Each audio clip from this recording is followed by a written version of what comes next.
Olá, sejam muito bem-vindos à nossa segunda edição do programa Insights aqui na BMC News. Como vocês sabem, toda semana a minha missão aqui é trazer pessoas, figuras do mercado financeiro reais, né, que tomam decisões, tomam risco e possam, né, compartilhar aqui a sua visão sobre passado, presente e expectativas sobre o futuro. E hoje eu tenho dois convidados muito especiais, conheci eles em outubro do ano passado, então não posso dizer que são amigos de longa data passada, mas tenho certeza que vão ser amigos de longa data futura, né? Onde eu tive a oportunidade de conhecer eles num evento onde aconteceu em Florianópolis, no Congresso Brasileiro de Traders.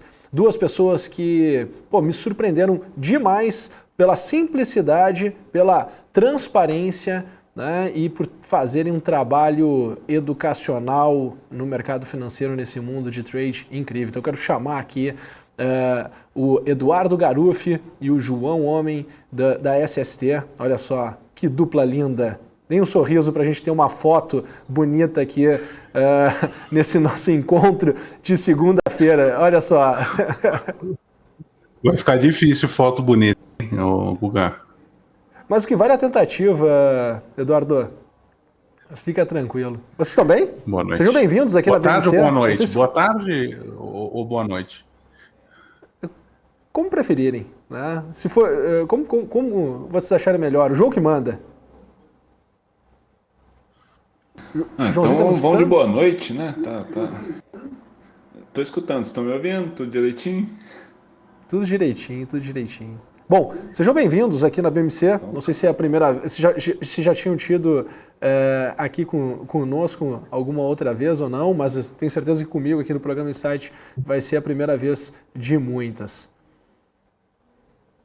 E queria agradecer o convite de vocês. Primeira vez, Guga. Obrigado pelo convite, aliás, tá?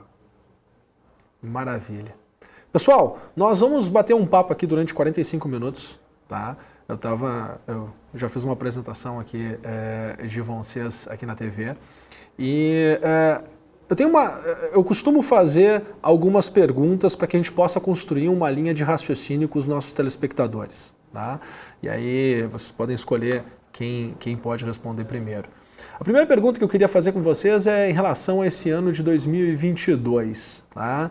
Principalmente o que aconteceu até agora, né? Se essa alta do nosso mercado brasileiro foi uma surpresa, se não foi uma surpresa, como vocês encararam esse momento, né? Se foi um momento positivo que trouxe resultado e principalmente, né, vocês que têm uma das comunidades mais incríveis do Brasil, como essa turma encarou esse momento também?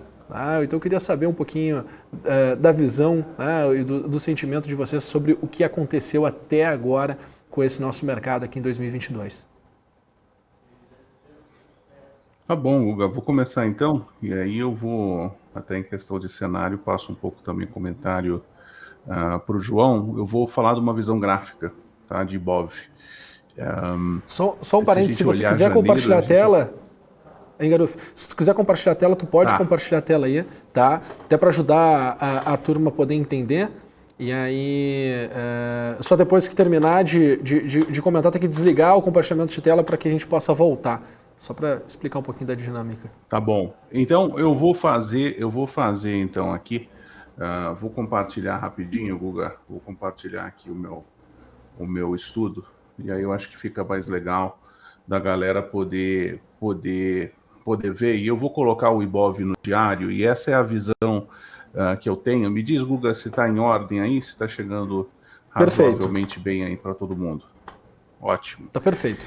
Guga, olha só, janeiro foi um mês que teve um descolamento bem grande do mercado americano, e vale ter sempre como referência o S&P, que aglutina ali todas as 500 principais ações, que engloba a Nasdaq, o S&P engloba Dow Jones, o S&P engloba vários grandes índices, e a gente olhando janeiro especificamente, esse pedaço aqui que eu vou marcar, a gente teve um janeiro de 12% de alta comparado com o pior mês, por exemplo, do Nasdaq da história, né? Eu tenho, e aí, lógico, é uma visão também que inclui um pouco de macro, tá? Eu tenho uma visão desse momento agora, muito mais de uma visão de uma possível correção dessa perna de alta, uma correção para uma continuidade de baixa. Eu vou até desenhar o cenário que eu vejo provavelmente. Eu vejo esse cenário aqui, ó. Esse ponto aqui, o ponto de 97 mil pontos, é onde eu vejo que é um possível cenário. Mas por que, Garuf, você está sendo pessimista dessa maneira? É simplesmente um reflexo do que o Ibov normalmente faz. Tá? E eu vou até tirar a tela e trazer a câmera para poder falar contigo, Guga. O Ibov normalmente ele tem, o Ibovespa ele tem historicamente um comportamento de correções profundas nas suas grandes pernas, tá? Então, para quem é grafista, gosta de acompanhar os gráficos, for comparar o Ibov, por exemplo, com o S&P, você vai ver o S&P historicamente, olhando o diário, com correções muito rasas. Você não vê o S&P corrigindo 50%. Se você pegar a história do S&P, tá, em grandes correções, quem gosta de Fibonacci como eu uso bastante, e você tentar refletir o que acontece no S&P, no Ibov, você vai passar muito calor na ponta compradora. O Ibov ele é tradicionalmente um índice de comprar no 61% de correção. Tá? De qualquer grande perna, grande ciclo que você vê de alta, 61 é uma correção muito saudável. Agora, tem um grande problema entre nós, todos nós três aqui somos traders e a gente compartilha com certeza o mesmo problema, que é o problema do timing e é o problema de a gente não estar certo. Então, puxa, Garuf, seu cenário pode estar totalmente errado. Isso aqui agora vai para a lua, vai para 150 mil pontos. Ok, eu perdi esse trade, ou então eu vou estruturar de uma outra maneira, vou quebrar o meu risco, talvez para não ficar fora, mas ainda mantendo o viés que eu tenho. Tá? E eu sei que você é um cara que gosta de estar na ponta compradora, então eu imagino o que você pensa, a paciência de alguém que tem ali um lado preferido. Mas eu não tenho hoje, olhando numa visão do diário, eu não tenho conforto em comprar algo que, no meu estudo, está mais num ponto de uma possível retomada de baixa. E, lógico, para concluir, a gente tem sempre também aquele viés que a gente traz do mercado internacional. O Brasil, ele muda muito em uma semana, mas se você olhar 10 anos depois, está tudo igual.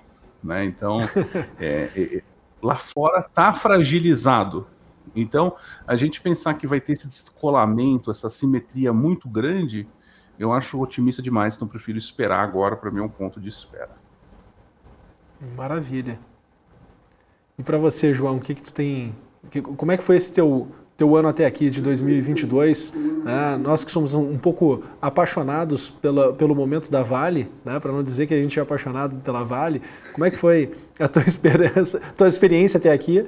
E, enfim, né, depois a gente vamos tentar trabalhar um pouquinho sobre a questão de futuro também. Tá. Bom, 2022 para mim até agora está sendo puramente trading.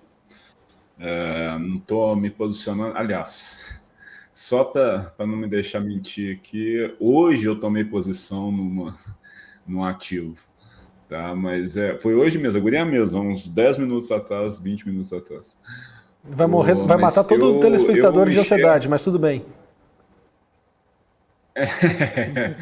Não, mas eu sinceramente, eu também acho os mercados ainda caros, e todo mundo tem direito de discordar disso, né? Mas eu vejo ali aquela era que a gente passou, a era do dinheiro barato indo embora, indo para as cucuia, as taxas, os juros que a gente tinha praticado no mundo inteiro, juros irreais, juros que não serviam como taxa real. A gente vê todo o globo, né, todo o planeta ficando mais hawkish ali, né, ficando mais tentando travar a inflação de alguma forma. Cara, as techs da forma que estava não podia continuar, né? Tá tendo uma correção agora, mas eu ainda creio que possa vir mais correção. Aqui no Brasil a gente espera muita volatilidade, né, por causa das eleições esse ano e tal, mas volatilidade para mim não significa tanto risco como para alguns, tá? Então, para mim, eu desfiz de muita coisa do que eu tinha em Brasil, das minhas posições, sigo fazendo meus trades, mas para o portfólio mesmo, para a visão de futuro, igual você falou aí, a gente cria cenários, né? E dentro desses cenários, eu tenho algumas posições ali específicas, né? Como você mesmo frisou, Vale é uma delas, né? E a Vale deu uma baita oportunidade para a gente aí, quando veio para baixo de 70 ali. E claro, eu aproveitei, né? Só que isso aí fez meu portfólio ficar mais concentrado ainda em Vale, né? O que até então vem sendo bom, mas isso aí é risco para mim, né? Então a gente tem ali, sempre tem alguma coisa no mercado descontada para você tentar fazer ali, montar uma boa posição ou fazer um bom trade, né? E a gente só tem que conseguir peneirar mais agora, visando que para o futuro, cara, o mundo ainda não está no eixo, tá? O mundo inteiro está tentando se colocar no eixo novamente, né? E até atingir esse eixo, eu acho que pode vir muito mais dias de sangue por aí. E estou preparado para isso. Está preparado para isso? Boa. Tu comentasse uma coisa que me chama a atenção, né? A gente, esse ano, até agora, foi muito mais de trade, né? Ou seja, a gente teve que fazer uma movimentação muito mais de escolher ativos pontuais em momentos pontuais, né? A gente percebe, eu até estava conversando hoje na parte da manhã, é difícil, né? Tu tá vendo aí um Brasil que está com uma expectativa de que a gente possa ter está chegando, né, no final da elevação de juros. Tu tem os Estados Unidos que está começando um processo de elevação de juros. Tu tem uma Europa que está dizendo que não vai começar a elevar juros. E tu tem uma China que está ainda injetando liquidez. Então, olhando para algum ponto do mundo, tu enxerga um contexto completamente diferente. E isso, obviamente, né, dependendo do player do momento e das vontades do player do momento, né, a gente consegue identificar que tu tem aí muito pano para manga para poder fazer, né, um mercado com muita volatilidade, gerando oportunidades de novo pontuais.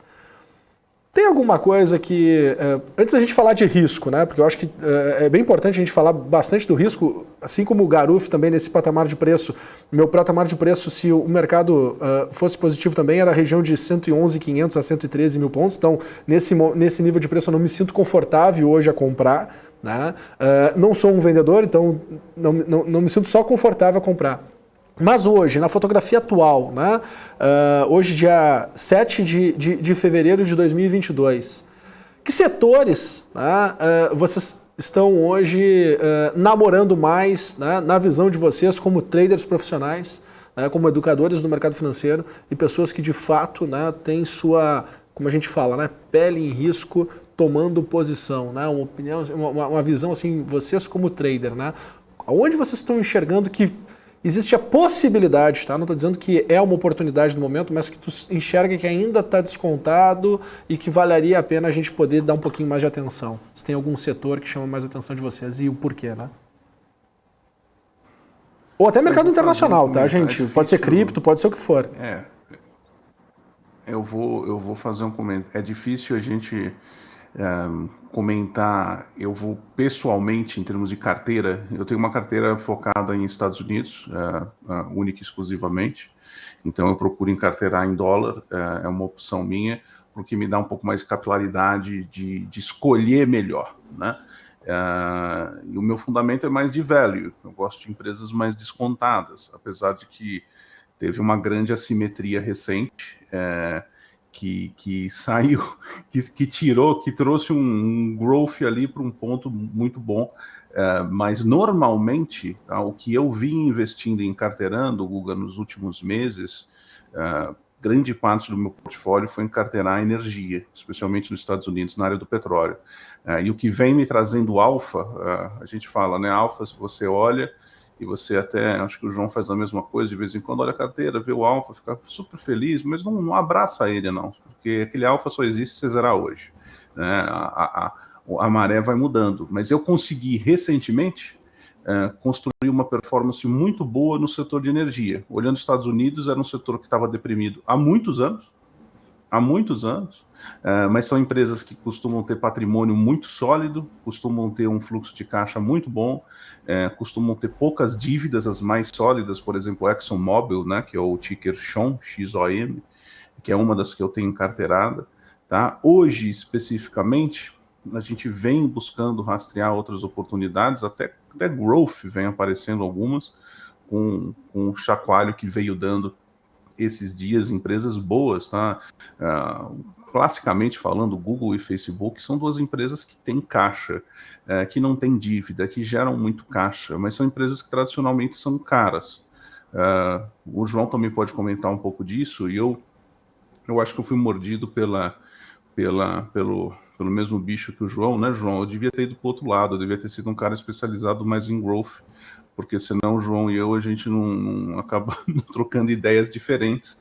Mas eu também gosto de comprar mais descontado, eu gosto mais dessa escola, e talvez seja muito por causa do Garuf grafista.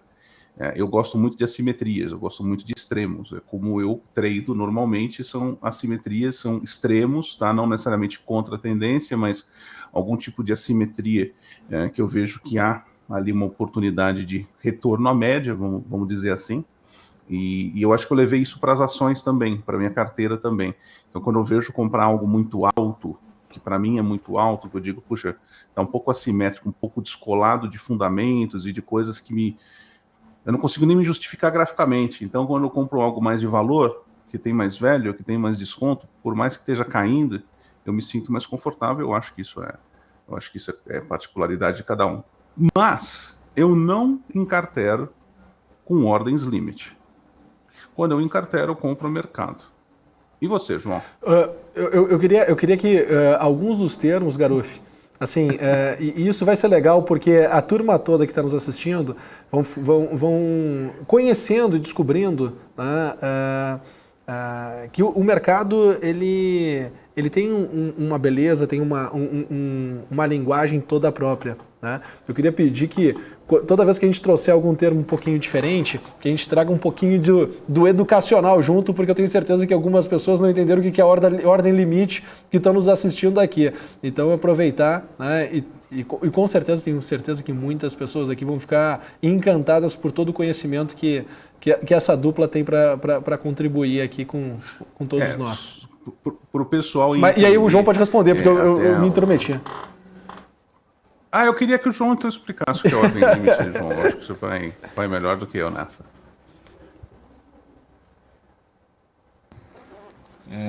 Ele tá me zoando porque ordem limite, gente, é quando a gente coloca uma ordem ali limitada àquele preço, tá? Ela fica pendurada lá, tá? No ativo que a gente quer comprar ou vender, né? E eu, para posição, para poder me posicionar em algum ativo e tal, por longo prazo, eu só consigo entrar por ordem limite, é por isso que ele me zoa. Mas para mim é normal. Eu acho que o jogo da paciência é muito normal para quem vem performar no longo prazo, sabe? Você não ficar naquela coisa de tipo, nossa, eu tenho que entrar nisso agora e não sei o que e tal. Não, cara, você fez seu cálculo, você precisa disso aqui de desconto se você for um velho investor. Você precisa disso aqui de desconto, o preço bom para você entrar é esse aqui, de acordo com que você vai escalar aquele preço ali, você precisa entrar neste ponto, né? Então, por exemplo, se eu tenho que entrar em Facebook em $225, vai ser em $225, entendeu? Não vai ser em $225 e um centavo, tá? Vai ser em $225. Então, é isso, minha ordem limite vai em $225. Pelo que eu estou sentindo um pouquinho do Garuf, essa ordem limite já te custou bastante caro em algum momento, né? Pelo que eu estou entendendo ali, dá para ler na cara do Garuf, né? Essa ordem limite custou caro em algum momento, custou muito caro, mas tudo bem. Já. Tanto o investidor quanto o trader são eternos insatisfeitos, né? E cara, na parte de gestão de portfólio não é diferente, tá? Muitas vezes sim, eu coloco uma ordem lá e, cara, o preço chega, bate nela e vai embora, né? Mas acontece, eu preciso estar ali assim. E, cara, é muito ruim quando isso acontece, porém, né? Ainda bem que tanto o trader quanto o investidor tem um histórico, né? Então, quando eu fico nervoso assim, eu olho para o histórico e falo, não, tá de boa, a gente está batendo o benchmark todo ano o dobro, né? Então, tá beleza, tá tranquilo. Então, eu não me pego muito tempo com aquela dor, não.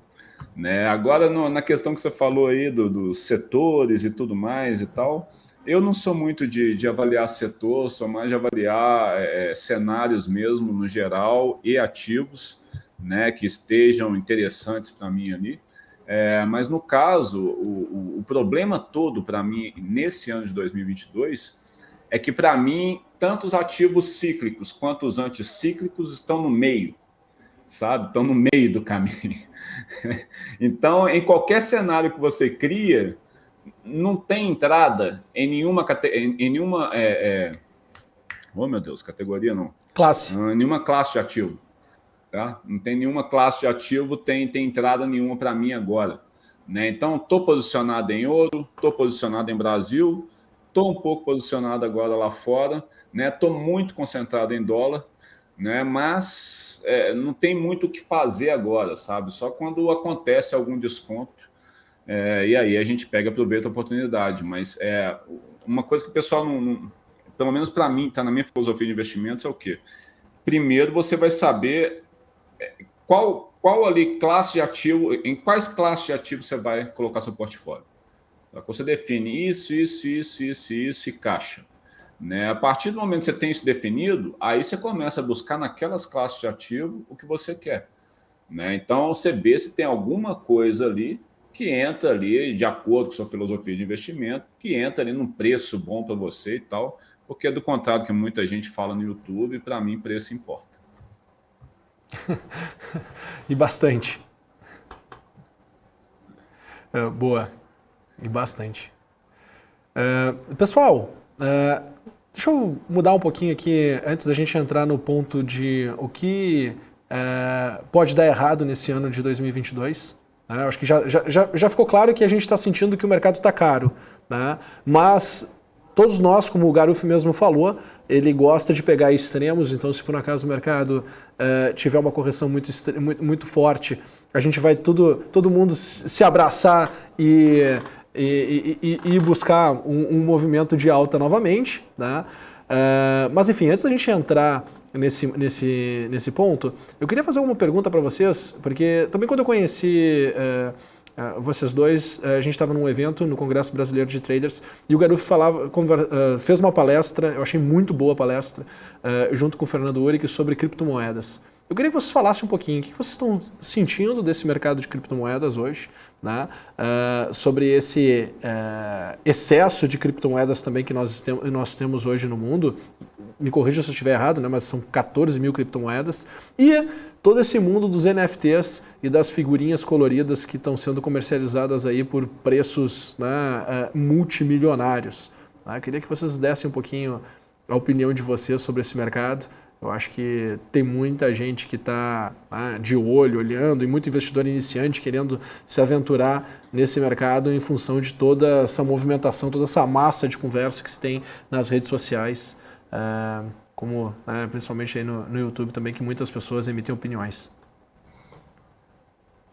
Tá, vou começar então com uma parte, com algumas crenças que eu tenho em relação não só às criptos, mas a risco. E é interessante que eu vou falar algo influenciado pelo livro mais recente que eu venho lendo, do Howard Marks, que ele fala uma coisa fantástica, incrível, que ele conseguiu explicar uma coisa que eu tento há muito tempo e às vezes não consegui colocar em palavras, que o risco, ele é algo muito pessoal e difícil de medir. O que eu quero dizer com isso? Se você for calcular o risco em algum investimento e o seu risco é ir a zero, talvez você não consiga se remunerar de maneira suficiente para valer a pena aquele risco. Então, a gente sempre está tomando algum nível de risco. Sempre está tomando algum nível de risco. É lógico que quem está começando no mundo dos investimentos tem a tendência a tomar um risco maior do que investidores mais experientes que conseguem medir de alguma maneira.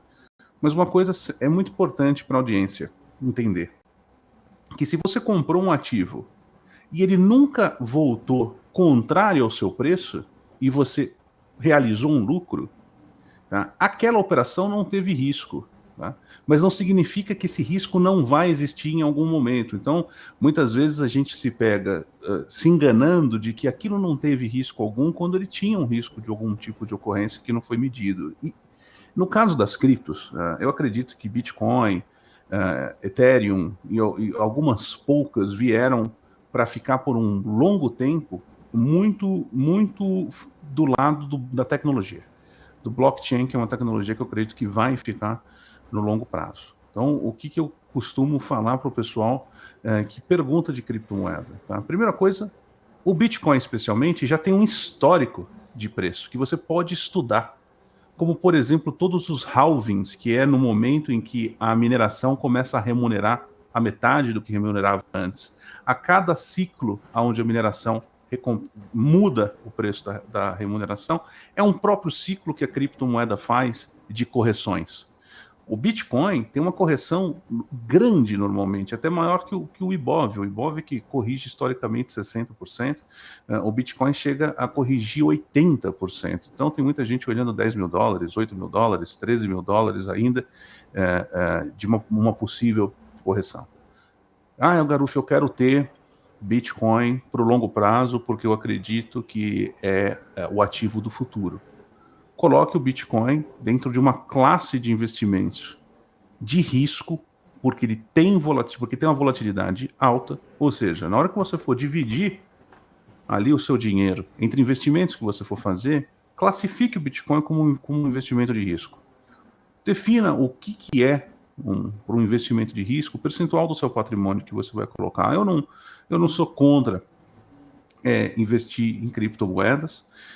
Eu tenho estratégia para ir me posicionando em criptomoedas, porque eu acredito que é uma tecnologia que vai longe. Só que uma coisa que é muito difícil de mensurar em cripto é o fato do que de fato vai acontecer. E muitas pessoas que hoje estão comprando os criptos, comprando os NFTs, comprando tudo isso, tem gente que nem era nascida quando teve a bolha do .com. Então, eu sugiro para que todo mundo que está entrando no mundo dos investimentos use o Google e vá olhar a história para trás, o que já aconteceu nos mercados. Tá? E esse não é um comentário do Bitcoin, isso é um comentário do mercado. O mercado tem ciclos de êxtase, ciclos de grandes hypes, que geram correções fortes. Correção forte não quer dizer que vai acabar. Correção forte significa que vai corrigir mais do que se espera, mais do que o normal. Aconteceu com a bolha do .com. A retórica que tinha em 97, 98, 99 era a mesma que se tem hoje. Tá?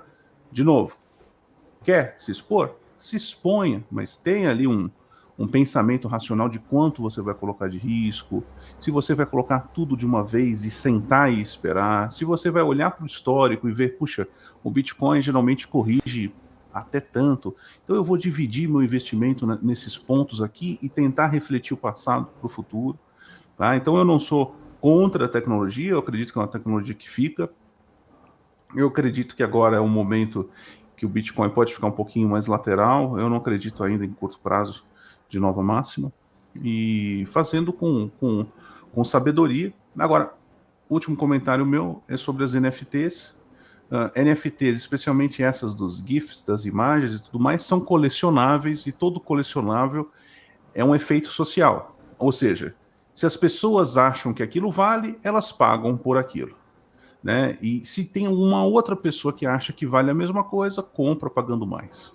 Tá? Então, já teve por muitos anos nos Estados Unidos os cartõezinhos de beisebol colecionáveis, que um vendia para o outro e vale uma fortuna, e você vê na televisão esses programas de leilão, um cartão valendo uma fortuna. Por que um NFT não pode valer uma fortuna? Também pode, se houver comprador e vendedor, vai valer o que o comprador acha que vale, comprando ali da ponta vendedora. Então, não sei se é um hype necessariamente, eu acho que é a tendência de colecionáveis da nova geração.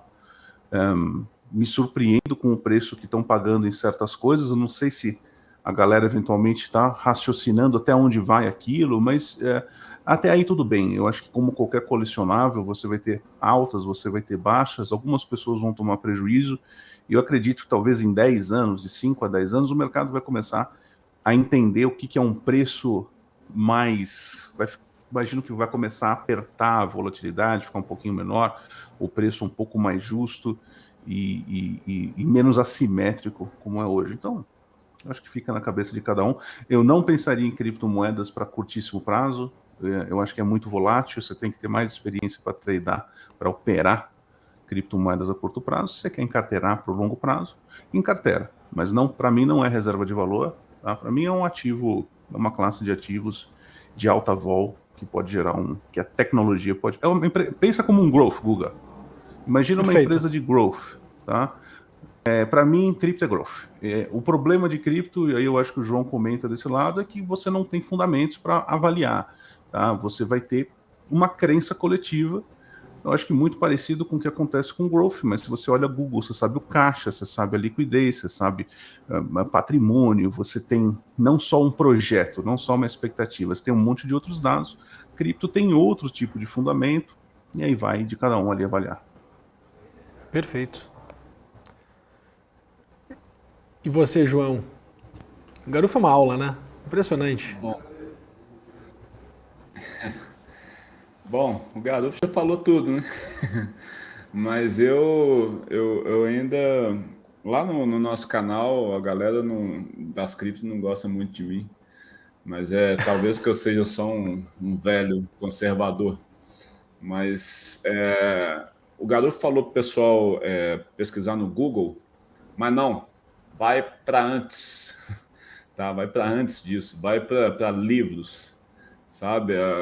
Quando as pessoas querem investir em criptomoeda, se elas fizerem algum tipo de estudo, elas vão estudar a tecnologia das criptos, né? Vai estudar a cripto que ela quer, né? Vai estudar tudo que abrange ali essa nova classe de ativo, que para mim não é reserva de valor, tá? Pode ser reserva de calor, tá? Reserva de valor ainda não. Então, essas pessoas estudam esse tipo de coisa, não estudam o mercado, né? E no mercado, cara, já teve gente pagando caro por tulipa, né? Bem caro por tulipa, sabe? Já teve gente pagando por qualquer empresa de tecnologia que existisse na época. Tá pagando aí PL de 300, PL de 100, PL de 200 e por aí vai, né? Então, essa história já foi contada no mercado algumas vezes, tá? Lá nos anos 70 também aconteceu a mesma coisa, né? Então, e muitas vezes dura muito tempo, né? Porque o mercado se forma como? Com oferta e demanda, né? À medida que tem mais demanda, vão sendo geradas novas ofertas, e é o que você vê nos hypes, porque primeiro vem o ativo específico, depois vem instrumentos que derivam daquele ativo, vem cópias daquele ativo e por aí vai, depois vem instrumentos com alavancagem daquele ativo, né? E tudo isso já vem acontecendo com as criptomoedas, né? Quando minha mãe chega para poder me falar, me perguntar se é uma boa investir em Bitcoin, para mim é porque já era. Tá? Então, para mim, é um grande hype, né? Eu não consigo mensurar o valor disso, tá? Eu não consigo mensurar qual vai ser a seletividade disso quando tudo cair, né? A tecnologia é foda? Eu não sei se pode falar foda aqui, foi mal. A tecnologia é legal? Sabe? O objetivo, né, fundamental das criptomoedas é legal demais da conta.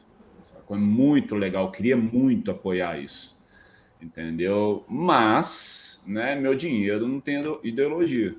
E se eu não consigo mensurar valor, eu não sei que preço está descontado, né? E se eu não consigo fazer isso, pode ser incompetência minha, ou pode ser que eu esteja sendo um cara como aqueles caras que ficaram, enquanto tudo subia na bolha das techs, né, os caras ficaram de fora, né? Depois que aí, não, peraí, aconteceu ali o crash, né, teve a correção necessária, né, para aquele hype ali, e sobreviveram essas aqui. Aí sim, pô, essas empresas aqui agora tendem a comandar esse mercado, né? E vamos assim. Da mesma forma, eu acho que vai acontecer com as criptomoedas. Eu e o Garufa, a gente já tem até uma preferida, né, para a gente ficar de olho quando vier a correção necessária. Mas eu não vejo com bons olhos, não as criptos, eu não vejo com bons olhos o hype que isso aí está se transformando, não, já se transformou há muito tempo, né? Então é isso. Criptomoedas ok, para trade, então, nossa, melhor ainda. Meu Deus do céu, aquilo ali é uma coisa absurda, né? Mas para posição, para portfólio, ainda, para mim, não faz parte, não está nem perto de fazer parte do meu portfólio.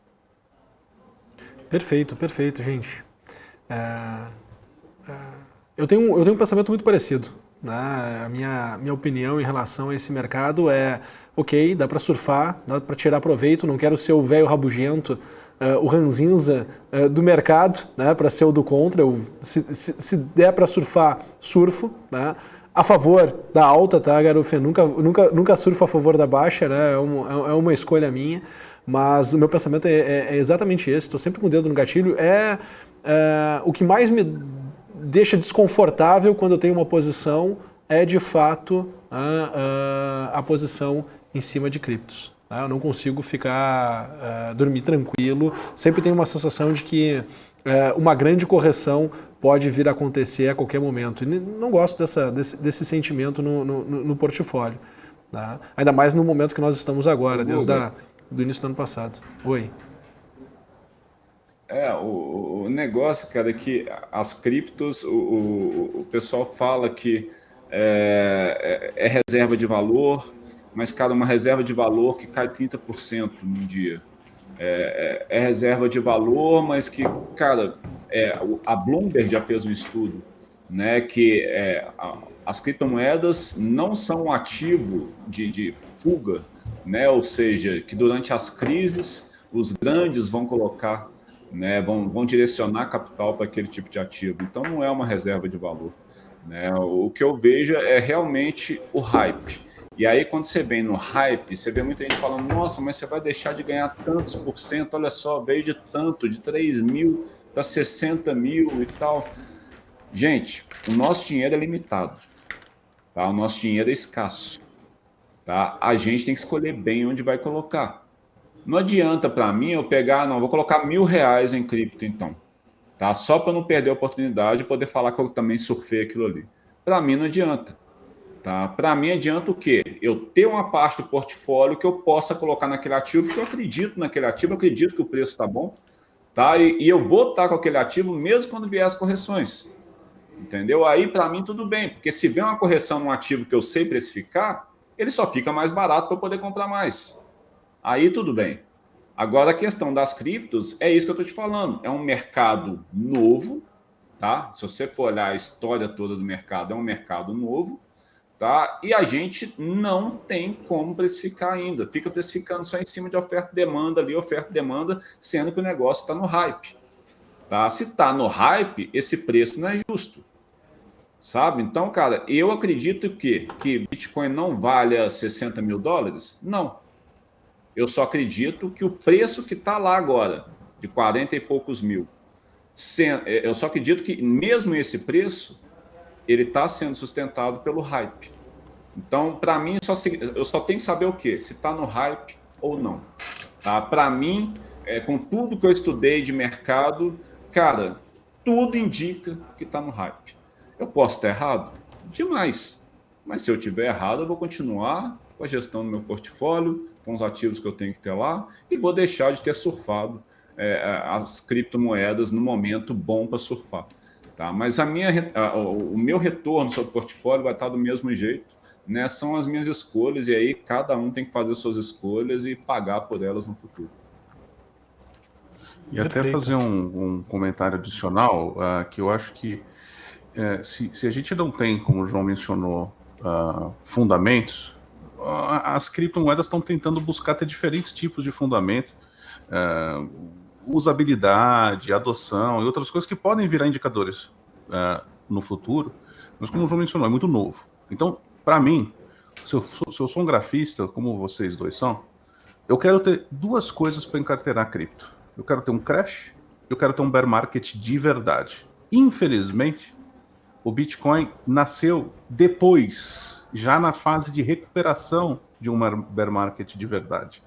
Então, o que eu não sei? Quais são as correções naturais que esse mercado dá num bear market? A gente já sabe num crash, a gente não sabe num bear. Então, eu ainda prefiro esperar um ciclo bear, ver como é que ele vai reagir, esperar talvez uma retomada, e talvez comprar um pouco mais caro depois de uma retomada de um ciclo bear, se eu quiser um pouquinho, porque aí eu sei qual é o movimento natural desse ativo, você que faz a sua geometria, né?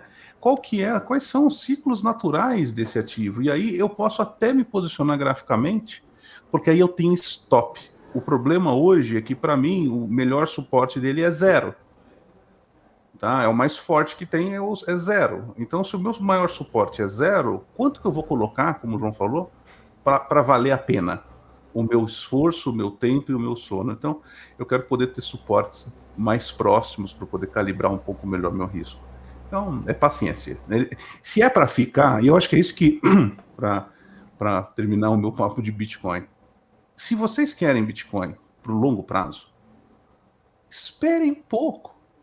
Não vai ser 2 anos que vai mudar. Não, mas estão falando que vai para $1 milhão. Beleza, compra quando chegar em 990 mil, para quando for para 2. Tá? Então, se a gente conseguir ter mais dados, a gente consegue tomar uma decisão melhor. Tá? Porque senão fica um efeito de loteria, o efeito de achar cripto agora que vai dar 10.000% de porrada. Então é melhor ir jogar na loteria, tentar ganhar na Mega Sena. O investidor que fica no longo prazo e sobrevive e faz patrimônio e enriquece, não enriquece com grandes porradas. A maioria deles é consistência, é decisão com paciência e assim por diante. Muito bem.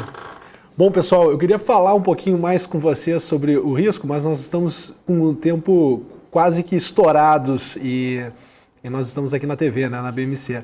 Então, eu queria primeiro, agradecer demais a presença de vocês dois. Sei que o tempo é mega corrido, que vocês hoje gerenciam, né, uma comunidade de traders e cuidam dessa turma toda como se fossem os filhos de vocês. Até queria que vocês deixassem uma mensagem, tanto para essa turma ou para outras pessoas que conseguiram, que estão escutando vocês pela primeira vez, como é que podem entrar em contato com todo esse arcabouço de conhecimento que se tem, né? Como é que podem chegar até vocês.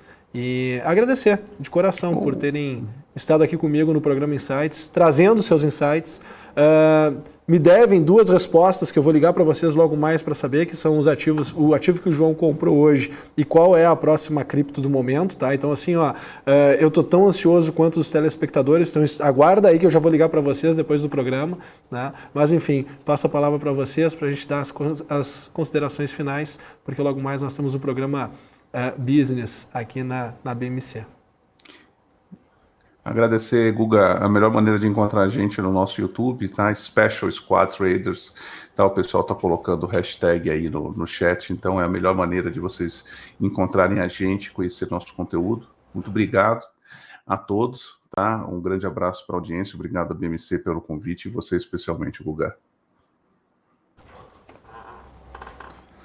Obrigado, Guga, mais uma vez. Pô, foi muito bom ter conhecido você no final do ano passado, cara, gente fina pra caramba de mercado, né? E deixar um abraço aí para todo o público e seus aí também, e também pro pessoal do SST que tá aí no chat que eu tô vendo, né? E, cara, quem quiser uma boa pitada de mundo real, basta procurar a gente lá. Com certeza. Pessoal, poucas são as pessoas que eu assino embaixo. E essa dupla aí pode ter certeza. E por isso que estão aqui junto conosco no programa Insights aqui na BMC. Bom, vou me despedindo. Agora com boa noite. Eu acredito que nesse horário já podemos dizer que é boa noite, né? A dúvida do início do programa nós não temos agora no final do programa. E falar que amanhã, às 9 horas da manhã, vou estar ao vivo no pre-market aqui da BMC. Estou convidando todo mundo para poder participar e que semana que vem nós teremos novos convidados aqui no nosso programa Insights. Muito obrigado. Fim agora com a Hannah no programa Business na BMC News.